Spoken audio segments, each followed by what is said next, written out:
прямыми потомками булгар, это научно доказано, это признают все, являются чуваши.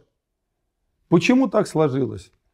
Когда булгары, единственные на Руси добровольно принявшие ислам в 921 году, принимали ислам, ну, как всегда, обычно верхушка принимает, потому что булгары были тангрианцы, как все тюркские народы. Когда верхушка принимает христианство, ислам, буддизм, народы сразу все не принимают. Так вот, когда принимался ислам, часть народа и часть племенных вождей, которые не хотели это делать, они откочевали за Волгу.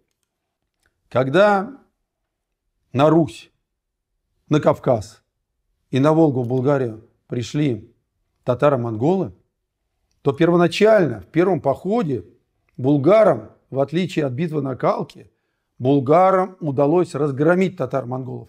И они очень обиженные ушли к себе в степи. Когда Батый вернулся сюда, он устроил резню булгар. Практически геноцид. Мы были на этих раскопках. Это страшное зрелище. Там косточки порублены, как мясорубкой. И ученые говорят, что это косточки и мужчин, и женщин, и детей. И город Белярск, сегодня это село, а когда-то это был процветающий город. Так вот, они вырезали, по разным оценкам, до 100 тысяч людей. Всех уничтожили, и мужчин, и женщин, и детей. Поэтому, возможно, какие-то остатки булгар остались там.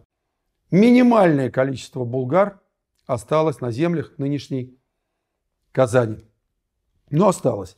И они косвенно, опосредованно тоже являются предками казанских татар.